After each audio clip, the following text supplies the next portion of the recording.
how to stop your spouse from leaving you.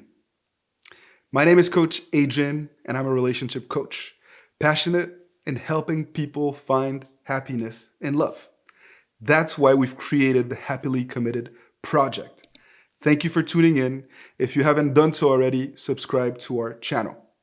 For the longest time, I helped people overcome breakups, separation, and divorces. So I know exactly how you feel. Fearing a separation, feeling like the person that you're with doesn't want to be with you is quite devastating. There's no other way to put it.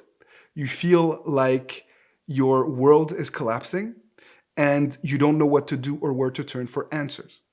That's why we created Love Advice TV, which is basically a YouTube channel that has over 1,000 videos on how to overcome breakup, separations, and divorces. If you're watching this video, however, perhaps you're not there yet, and you want to make sure that you are not going to go through a divorce. And you know what? You are in the right place. The first thing that you need to do is to make sure that you overcome the sense of desperation that leads to neediness. Most people end up going through with a separation or a divorce because they could not stop themselves. Their emotions get the best of them. You feel like things are just slipping away and you start to beg. You start to become needy. You start to seek reassurance and validation from your spouse, from your significant other. And the more you do that, the more you push them away. It's not easy because emotions can tend to get the best of us. But if you're watching this, it means that you are already trying to find solutions before the separation has occurred. And so you can still do this as long as you're resolute and as long as you make sure that you don't let this negative bubble take over. You need to be in control of yourself and your actions. Just because you have a negative thought does not mean that it should result in a negative action. You can break the cycle and you can be sure that your mindset is strong enough to not be needy and to not make those mistakes that continuously push your significant other away. The reality is that you can't control what they do. You can't control your significant other's action. And that should not be a statement that leads to stress or fear or worry. On the contrary, it should free you to focus on yourself and on the things that you can control in order to inspire your significant other to see you in a different way. It doesn't happen overnight. It takes time, but it's the only way to build a sustainable relationship and a happy marriage. By taking care of your end of the bargain, by doing the things that you're supposed to do, by bringing about well-being and happiness in order to positively impact this person who has chosen to create a common life project with you. It's not too late. You can still get it done.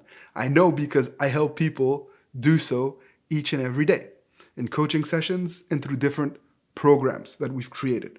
And you can find more information in the description below. The bottom line is that you need to take ownership of this process and stop worrying about what your significant other may or may not do. If you want to avoid a separation, perhaps you should also think about making yourself more appealing. You need to pamper yourself a little bit more. Perhaps you've been too stressed, too desperate, and you stop taking care of yourself. It's very difficult to inspire or to attract your significant other if you're in crisis mode or if you're desperate. And so look at yourself in the mirror every day. Are you looking your best? Are you looking sharp? Are you proud of what you see when you look in the mirror? You better be, because time is of the essence. And I want to make sure that you become your best self in each and every way possible. So pamper yourself. Perhaps you need to buy a new shirt or some new shoes or a new cologne or get a haircut. But just watch the way that you present yourself to the world and to your significant other, because it'll say a lot about how you feel inside. And it's very difficult to inspire or attract someone when you're not inspiring yourself. So keep yourself accountable and make sure you look your best. Finally, I want to make sure that you're always thinking in terms of renewed energies. How can you surprise? How can you bring about excitement, well-being, and happiness into your home and into your relationship? Challenge yourself.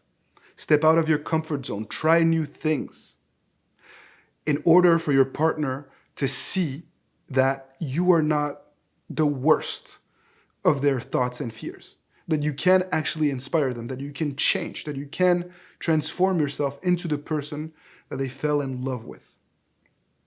We are happily committed. Our mission is to help you make your relationship great. And we're very thankful that you tuned in. We have tons and tons of resources at your disposal. This is who we are. This is what we do. We are love coaches. You can find free articles on our website, happilycommitted.com. A lot of articles on building confidence and strengthening your relationships. You can find more videos on our YouTube channel, Happily Committed. And you can also get programs, toolkits to help you get the support that you need along the way. And for more information, again, you can find links below. Keep fighting the good fight. Continue to create the relationship that you really want. And I'll see you soon for another video.